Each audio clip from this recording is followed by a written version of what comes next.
हाल ही में supreme court का electoral bond पर बहुत बड़ा फैसला आया है। ये इलेक्टोरल बॉन्ड है क्या और ये इतना पॉलिटिकल डिबेट क्यों है जब से इम्प्लीमेंट हुआ है? तो इलेक्टोरल बॉन्ड एक जरिया है पॉलिटिकल पार्टियों को फंड देने का, और जो इस पे फंड देते थे उनकी आइडेंटिटी किसी को पता नहीं होती थी, वो पब्लिक डोमेन में नहीं आता था। इलेक्टोरल बॉन्ड का हिस्ट्री क्या रहा है?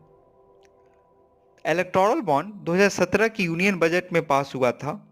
इसको फाइनेंस बिल में रखकर उस समय के तत्कालीन फाइनेंस मिनिस्टर अरुण जेटली ने पेश किया था, जिसका बहुत विरोध किया था ऑपोजिशन ने, क्योंकि फाइनेंस बिल वो बिल होता है जिसको सिर्फ लोकसभा में पास होने की ज़रूरत होती है, राज्यसभा में नहीं। और उस समय की गवर्नमेंट को राज्यसभा में मेजोरिटी नहीं थी, इसीलिए ऐसा उन पर आरोप लगता है कि उन्होंने इलेक्टोरल बॉन्ड को फाइनेंस बिल के अंदर रखकर आसानी से पास कर लिया।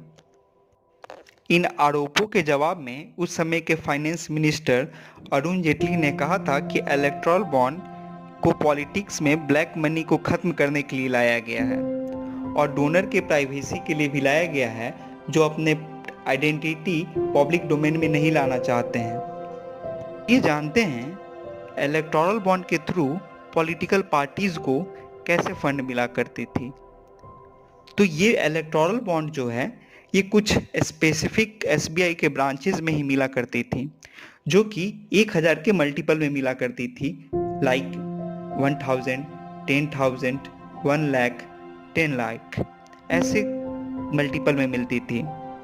और जो रजिस्टर्ड पॉलिटिकल पार्टियां थीं सिर्फ वही इस इलेक्टोरल बॉन्ड के थ्रू फंड ले सकती हैं।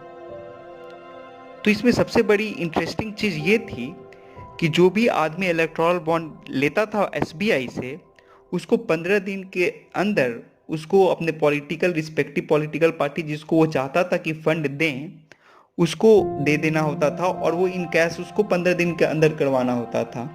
अगर वो इन कैश 15 दिन के अंदर नहीं हुआ तो वो fund automatically PM care fund में चला जाता था। 2017 में ही 2 पिटीशन दाखिल की गई थी इलेक्टोरल बॉन्ड के खिलाफ। उनमें से एक पिटिशनर के एडवोकेट थे प्रशांत भूषण। तो चलिए जानते हैं सुप्रीम कोर्ट का फैसला क्या रहा इलेक्टोरल बॉन्ड पे। 5 जज की बेंच ने इस पे फैसला सुनाया, जिसके हेड थे honourable CGI D Y Chandrachud.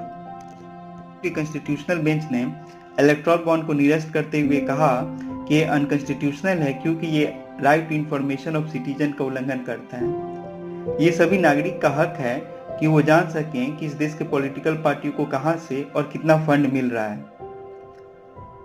Supreme court ने एसबीआई को डायरेक्ट किया कि वो 6 मार्च तक इलेक्शन कमीशन को रिपोर्ट दे कि आज तक कितने लोगों ने इलेक्टोरल बॉन्ड खरीदा है और किन किन पार्टियों को उस इलेक्टोरल बॉन्ड के थ्रू फंड मिला है। और हाल ही में एसबीआई ने सुप्रीम कोर्ट से रिक्वेस्ट किया है कि उन्हें जून तक टाइम चाहिए ये सब डिटेल इलेक्शन कमीशन को देने के लिए।